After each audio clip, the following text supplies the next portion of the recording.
1 minuto e 40 já aqui, vamos zerar. Colisão de direitos fundamentais.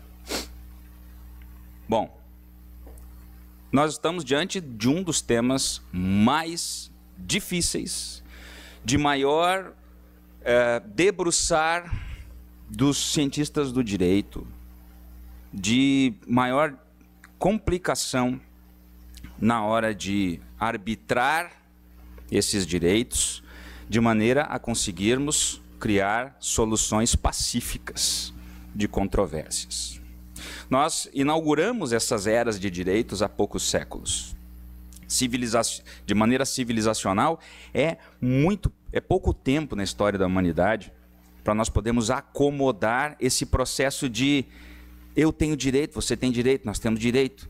Existe um esgarçamento do direito justamente pela conferência de direitos e pela restrição de deveres cada vez maiores e gerando nisso, então, conflitos por vezes difíceis de nós acomodarmos. E aí, isso me faz lembrar, essas falas sensacionais dos professores, me faz lembrar uma frasezinha muito conhecida, e aí eu acho que a gente coloca todo mundo na mesma página. Lembra daquela frase? O meu direito termina quando começa o seu. Essa frase é verdadeira? Vale essa frase? Pessoal do direito. O meu direito termina quando começa o seu? O meu direito de viver termina quando começa o seu? O meu direito de respirar ar puro termina quando começa o seu? Não. Como diria o grande filósofo do Toy Story, Buzz Lightyear, o meu direito fundamental vai ao infinito e além. Direitos fundamentais não terminam quando começa o direito fundamental do outro. Direitos fundamentais são direitos que seguem, são feixes de laser, eles vão. Porém, nessas avenidas que nós chamamos de tráfego jurídico, nessas grandes avenidas, nesses grandes cabeamentos de direito, existem sim colisões, choques. E é exatamente sobre esse processo que os professores estavam fazendo as suas brilhantes explanações, sobre como que nós vamos, como sociedade, como civilização, antes de nós pensarmos no texto positivo, nós pensarmos em o que motiva a sociedade política, e falei ontem sobre isso, sobre essa hierarquia, nessa visão de Maritain, que é importantíssima de nós estabelecermos, essa hierarquia entre a sociedade política lá em cima.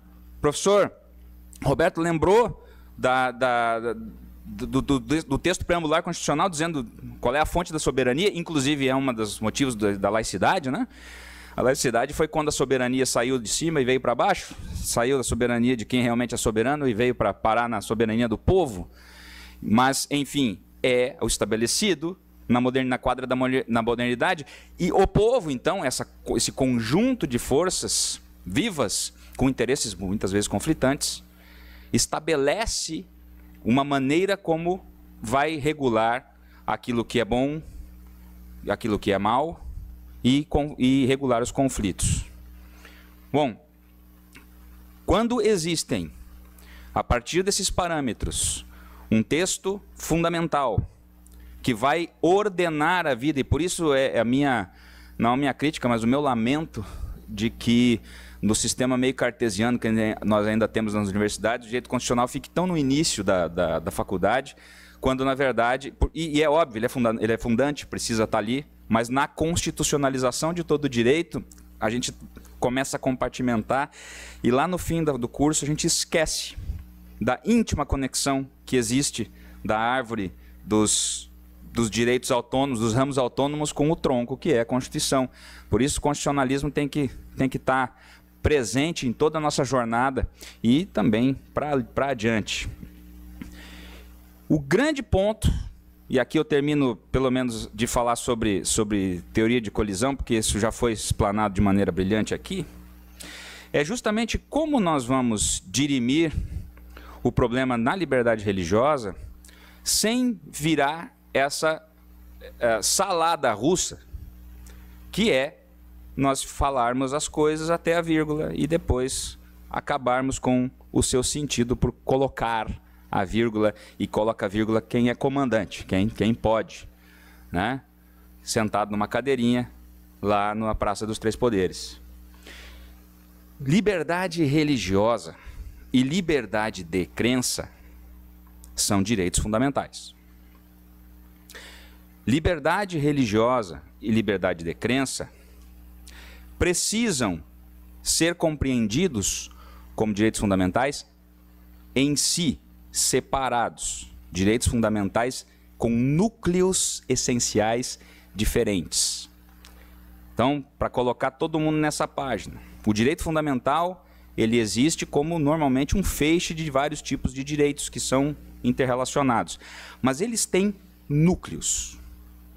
Se a gente tira parte de um núcleo, a gente esfacela a essência daquele conceito. E isto é o mais grave quando a técnica de ponderação ela não tem trava, ela não tem limite, ela não tem a legitimidade necessária de todos nós combinarmos que vai haver parâmetros e que tem que se agir dentro desse parâmetro. Afinal, a lei é isso, a lei é esse parâmetro, a lei é um frame, a lei deveria ser, pelo menos, a moldura em que nós todos combinamos que vamos seguir para que não haja o governo do homem, mas que haja o governo da própria lei. E isso nós derivamos, inclusive, da primeira sociedade que assim viveu, que é a Confederação das 12 Tribos de Israel. No meio de uma antiguidade em que a autoridade era a lei, aquele povo recebeu a lei da suprema autoridade e a todos vinculava. E é aí que vem a derivação para que hoje nós vivemos na nossa civilização ocidental. Muito bem.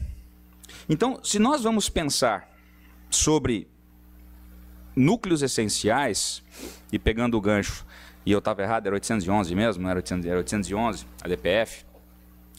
Qual foi, a partir desse julgamento, eu gostaria de estabelecer o ponto. O julgamento da 811, a DPF 811, que foi a partir de um decreto que fechou os templos na época do Covid no estado de São Paulo, e foi proposta. Inclusive, nós do IBDR tivemos a honra de sermos um dos Amici Curiae. Nós fomos o primeiro amicus curiae a fazer a sustentação oral naquela ocasião. Inclusive, a gente está todo mundo brincando de tempo, né? E aí lá eram 15 minutos, depois eram 10 minutos, depois eram 5 minutos, depois eram 3 minutos. No final de contas era bom dia, Vossas Excelências, obrigado, Vossas Excelências e tchau. Né? Está acostumado já com esse tipo de coisa, né? Mas o ponto básico era que o que se estava discutindo era o que vale mais, liberdade religiosa ou direito à vida?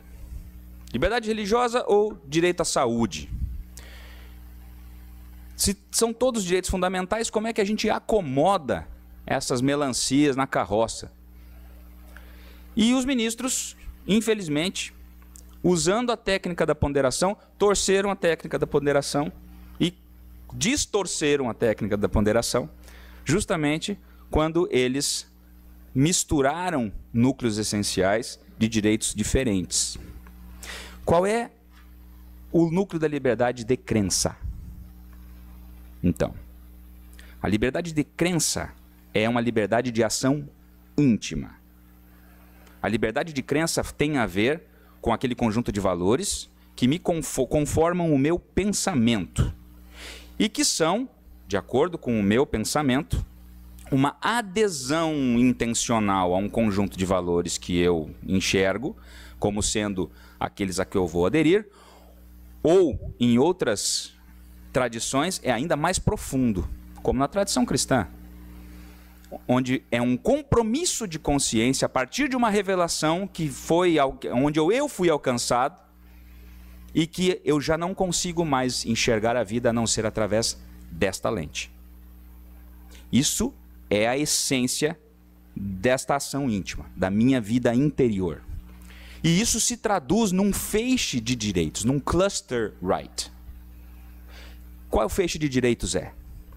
A liberdade de ter uma fé, de manter uma fé, uma crença, de mudar de fé, de deixar de ter uma fé, ou de responder às questões existenciais dizendo que eu não tenho fé nenhuma.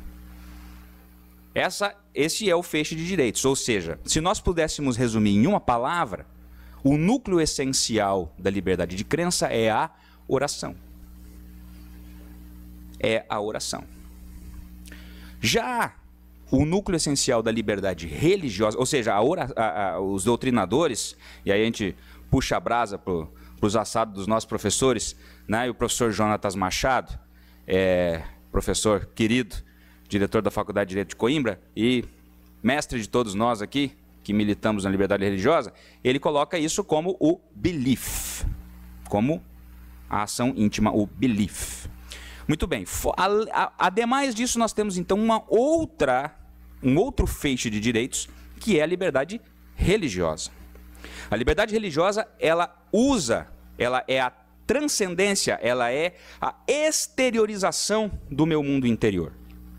Eu saio da minha vida intelectual interna e do cultivo pessoal que eu tenho e vou agora fazer com o outro. Eu tenho agora a dimensão da convivência, a dimensão que é inescapável de que nós somos seres sociais e que precisamos conviver. E eu vou conviver na medida religiosa a partir, então, de um veículo, que é o veículo da expressão. Então, eu uso a expressão como veículo para poder exercitar esse outro núcleo essencial que eu posso sintetizar no culto. Assim como, então, o núcleo essencial da liberdade de crença é a oração, na liberdade religiosa é o culto. E que se traduz em expressão, em ensino e aprendizagem, em proselitismo, em apologética, na manifestação litúrgica, na objeção de consciência, na assistência e, por fim, na organização. Esse é o núcleo essencial da liberdade religiosa. Então, quando um ministro diz que a igreja não precisa ficar aberta porque o cara pode orar em casa, e esse foi o argumento, ele simplesmente torce o núcleo essencial da liberdade religiosa, misturando com liberdade de crença, e usa de maneira marota, a técnica da ponderação, dizendo que resolveu um conflito razoável de direitos fundamentais. Por isso, a fala do professor Cristiano é veemente e importante, de justamente nós entendermos se existem critérios de natureza jurídica, e aí fica então um recado final para os acadêmicos de direito, que nós deixemos o pragmatismo puro e as soluções fáceis. Por isso também a solução não é um positivismo de qualquer forma, e nós voltemos à essência de investigar a natureza das coisas. As coisas continuam tendo natureza, e a natureza jurídica ela é determinante para que nós possamos solucionar conflitos que existem, e nós não podemos escapar da existência dessa maneira de se solucionar as controvérsias, ou seja, a ponderação continua e continuará sendo utilizada como critério de dirimir conflitos de direitos fundamentais, especialmente na jurisdição constitucional. Nós, como sociedade, estamos despertando para essa realidade há pouco tempo. Se nós formos pensar na sociedade americana, por exemplo, no século XIX, Alexis de Tocqueville já comentava lá atrás, na Democracia na América, que a diferença daquele povo com relação a outros povos era justamente a consciência política tamanha de que todos estavam vigiando o que se estava decidindo. O júri, como instituição, fazia também essa função de os iguais irem julgando-se. Então, uma hora eu estou naquele banco do juiz, daqui a pouco eu posso estar no banco dos réus. Então, existia esse processo de consciência de igualdade. Nós estamos aprendendo a fazer isso. Graças a Deus, hoje já sabemos a escalação do Supremo e não sabemos mais a escalação da seleção tão facilmente como era o inverso há poucos anos atrás. E esse processo, e aqui eu vou encerrar, leva à necessidade desse esforço intencional para mantermos o edifício das liberdades. Que nós não nos rendamos e não nos entreguemos ao simples pragmatismo. Liberdade de crença, núcleo essencial. Oração. Liberdade religiosa, núcleo essencial. Culto. É inegociável. E sem isso, nós não teremos como garantir a liberdade religiosa, e o discurso de ódio aí vira uma captura também da nomenclatura, perdendo-se o sentido que tanto profundamente nós debatemos aqui. Muito obrigado, professores. Muito obrigado a todos. Muito obrigado, comandante.